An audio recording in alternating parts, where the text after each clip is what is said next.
This video provided by the U.S. military appears to show Marines seizing an Iranian cargo ship near the Strait of Hormuz, a first in this war. USS Carney, operating in the northern Red Sea earlier today, shot down 3 land attack cruise missiles and several drones. The situation in Iran is, quote, in flux, as the United States has sent what the president called a big armada to the region. 413 local, Strait of Hormuz. Gunnery Sergeant Elias Boone is tightening the chin strap on his helmet inside a blacked-out MV. 22B, Osprey. The cabin smells like JP5, hot metal, and sweat. Nobody is talking now. In 11 minutes, everything he knows about deterrence will be shattered. 48 miles ahead, Abu Musa sits under a pale strip of dawn, quiet as stone. This is how a raid becomes a message. A few hours earlier, the water looked almost peaceful. Tankers moved through the traffic lanes like slow steel cities. Their navigation lights blinked red, green, white. The sea was flat enough to mirror the stars. Far to the north, the Iranian islands were just dark shapes against darker water. But this narrow throat between Iran and the Arabian Peninsula has never really been calm. It only pretends. Roughly a fifth of the world's oil supply passes through this choke point. One disruption here does not stay here. It hits fuel prices, shipping insurance, food costs, stock markets. It hits everywhere. Now imagine you're here, not watching from a screen, not listening to a commentator. You're standing on the non-skid deck of a U.S. Amphibious assault ship in the Gulf of Oman at 350, wind whipping salt into your face, rotor wash thundering off the island of steel around you. Below deck, 2,000 Marines are loading magazines, checking radios, slapping shoulders, and trying not to think about the first 30 seconds. Above them, F-35Bs are already airborne. AH-1Z Vipers are spinning up. CH-53Ks are staged for heavy lift. LCAC crews are sealed inside their cockpits, ready to throw hovercraft straight onto the beach. The island ahead matters because of where it sits and what it can see. Abu Musa is not large. That's what makes it deceptive. A small island with radar, anti-ship missiles, drones, observation posts, and an airstrip can punch far above its size. It doesn't need to conquer the Gulf. It just needs to threaten the lanes long enough to choke them. In open-source reporting for decades, islands in and around Hormuz have been linked to surveillance positions, missile deployments, fortified berms, and Revolutionary Guard activity. In a crisis, even a few launchers here can force global shipping to flinch. And the crisis tonight is no drill. At 2:11, overhead surveillance catches movement around hardened revetments on Abu Musa and unusual traffic between island piers and fast attack craft. At 2:19, signals intelligence picks up encrypted bursts consistent with missile battery activation and drone launch prep.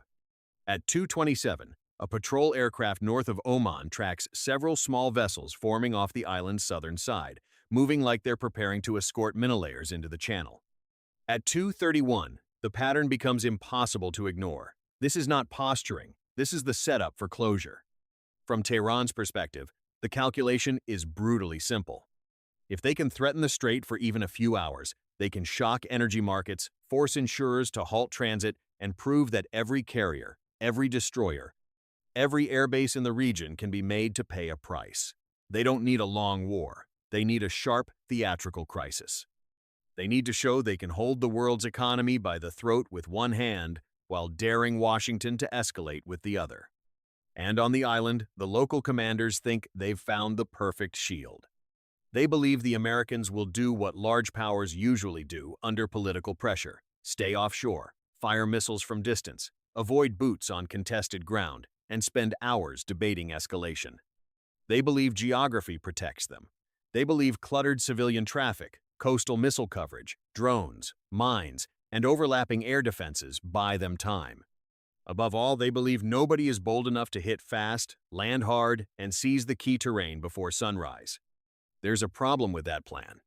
What they didn't account for was information dominance. While island commanders were dispersing launchers into berms and carving firing arcs toward the shipping lanes, American sensors were already peeling their setup apart layer by layer. Passive F-35B sensor fusion had mapped emitters without broadcasting. Maritime patrol aircraft had built a pattern of life baseline days in advance. National satellites had watched the same storage areas, roads, and piers hour after hour. Data from Bahrain, Al Udeid, Al Dhafra, and ships at sea was already flowing into one picture. Not a guess. Not a hunch. A picture. And once you have the picture, speed kills. At 3:41, the alert cascade begins. In Bahrain, 5th Fleet watch teams go from monitoring to execution. In Qatar, command cells start routing strike packages and tanker support. In the Emirates, air defense networks tighten. At sea, Aegis destroyers pivot from screen posture to weapons posture. VLS hatches are ready. Electronic warfare teams begin shaping the spectrum. Marines in the ready rooms hear the order in the blunt language of war. Objective, no longer suppression. Objective seizure. Could you make that call? Land 2,000 Marines on an island inside one of the most politically explosive waterways on Earth? Do it in darkness, against a fortified garrison, with shipping lanes nearby, regional escalation hanging overhead, and the entire world likely to see the first footage before your last wave even lands? That's the pressure inside this moment. At 3:58, the final go order hits the assault force. Inside Boone's Osprey, red lights wash over young faces trying to look older than they are. Some stare at the deck, some mouth silent prayers. One Marine taps a wedding ring against the stock of his rifle. Another checks the same buckle for the 5th time, heart pounding. This is real, not a rehearsal, not a map exercise, not a briefing slide with arrows and safe assumptions. Outside, the rotors tilt and the aircraft surges forward, trading shipboard vibration for open night acceleration. You're there now, black water below, no horizon, headset crackle in your ears, a green glow from flight instruments. The Osprey moves faster than the body wants to believe. Twice the speed of the old generation, 6 times the range. Marines call it assault support. Tonight, it feels like getting fired out of a machine. The first shots are not heard on the island. They are felt in its nervous system. At 4:16, 2, F, 3, 5, Bs slip in low from the southeast, still largely invisible to the island's situational awareness until it's too late. Small diameter precision weapons strike the primary surveillance radar and a command relay near the airstrip. A third weapon punches into a hardened communications node. Seconds later, electronic attack saturates backup links. Screens flicker, tracks vanish. Phones start ringing in bunkers where nobody can understand why their picture just went blind. Not a battle. Not a warning. A technological purge. Then comes the second cut. AH-1Z Vipers, lean and mean in the darkness, slash across the shoreline and rake identified fighting positions with rockets and cannon fire. An observation tower near the western ridge disintegrates in sparks and falling steel. A truck-mounted launcher trying to reposition toward the northern road is hit before it can clear its berm. The island is not silent now. It is roaring. Dust clouds climb into the floodlights. Sirens scream. Men run for weapons they can no longer coordinate. Minute 1. 4MV, 2-2Bs flare over the eastern landing zone while CH-53Ks thunder toward a heavier drop farther inland. Marines spill out into rotor wash so violent it feels like being hit by a wall. Knees bend. Boots slam coral and pack dirt. Orders come in chopped fragments. Move, clear, mark, push. Behind them, more aircraft stack in. To the south, LCACs burst from the dark and ride up onto the beach with a sound like a freight train tearing canvas apart, delivering JLTVs, ammunition, engineers, and more Marines. Minute 2. The island fights back. A surviving coastal battery manages to fire 3 anti-ship missiles toward the Amphibious group. You can almost picture the decision in that bunker.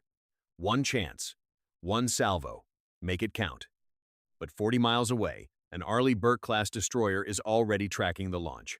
SPY radar holds them clean. 2 SM-6S leap into the dark. 1 ESSM follows. The intercepts happen so fast the human mind struggles to assign sequence. A flash high, another lower, then a shower of burning fragments skipping into the water. 3 fired, 3 destroyed. Minute 3.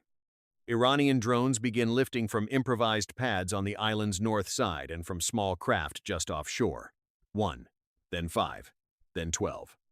Their plan is obvious. Overwhelm the approach lanes, force American aircraft defensive, buy breathing room for the garrison, and open the door for mainland reinforcement. It would work against a slower force. It would work against a fragmented one. But tonight, every layer is already talking to every other layer. F. 3-5Bs push targets to Vipers without lengthy voice calls. Ship radars feed track quality to airborne shooters. Marine air defense teams on the island report angles by tablet and burst transmission. One drone disappears in a Viper's gun burst. 2 more are shredded by missiles from escort aircraft. 4 are splashed by shipboard fire before crossing the shoreline. A pair that slip low toward the landing zone are taken by Stinger teams who have barely been on the ground 90 seconds. Final count for that wave: 12 launched, 12 gone. Minute 4. Boone's platoon hits the road toward the airstrip. Every few seconds, the battlefield changes color: white from flares, orange from secondary explosions, blue-green from screens. He passes a wrecked pickup still burning beside a trench line. He passes an enemy position where half-loaded ammunition boxes lie kicked open in the dirt. He passes one of his own Marines crouched behind a wall, breathing hard, eyes wide, trying to make the shaking stop long enough to reload. Each man here carries more than a rifle. He carries the weight of what happens to the strait if they fail. Now, from the enemy's view, your radar is gone. Your radios are fractured. Your shoreline guns are getting hit from directions you can't sort. The Americans are not waiting offshore. They are here, on the island, in strength, and they got here before your own second line had time to wake fully. That is the fatal miscalculation becoming visible. Minute 5. The western fuel point goes up. Engineers had marked it on the pre-assault model because it sat close enough to resupply vehicle movement and close enough to the pier to matter. A guided rocket from an escort bird touches it off, and suddenly the night is lit by a bloom of fire tall enough to silhouette half the ridgeline. For the Marines advancing inland, that awful light is a gift. Every shadow starts talking. Every moving figure has edges. Every attempt to reposition becomes visible. Minute 6. The airstrip is contested. Iranian defenders try to hold the southern apron with machine guns, recoilless rifles, and mortars fired almost point blank because the fight has compressed too quickly for elegance. CH. 5-3Ks. Dump a heavy package just beyond the runway vehicles. Additional squads, breaching gear, and peel away through tracer arcs. One takes small arms hits and keeps flying. Marines bound across open pavement in teams, using craters, concrete barriers, and wrecked utility carts for cover. An F-35B overhead is not dropping big bombs now. It is hunting emitters, feeding exact positions, becoming a brain in the sky. Could you sprint across that runway with rounds cracking overhead and burning fuel, blowing heat into your face? Less time than your coffee run decides whether the island keeps its air link or loses it. Minute 7. The runway is cut. Not permanently cratered. That's not the mission. The mission is control. Marines secure the tower, the apron, and the operations building.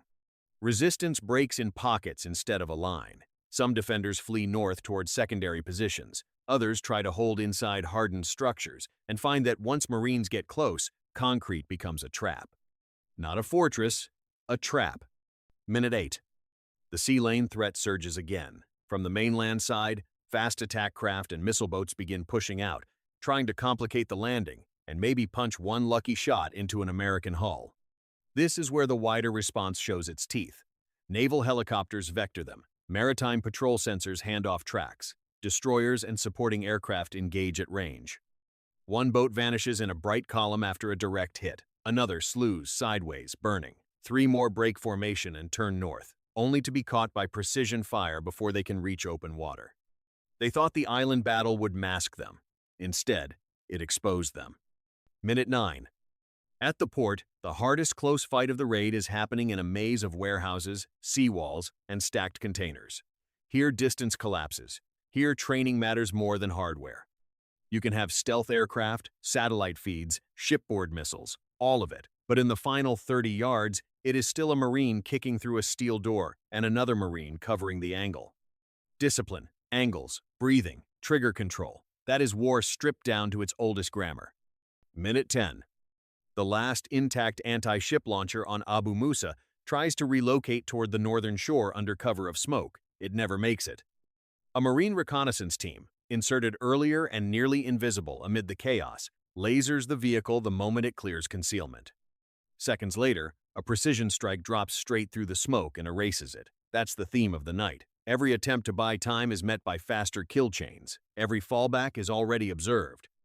Every movement is part of a picture the defenders do not know the attackers possess. Minute 11. Everything changes. The port is secured. The airstrip is secured. The central command compound is cut off. Remaining resistance is isolated into scattered holdouts with no coherent fires plan and no functioning island-wide control. The raid's decisive phase is over in 11 minutes.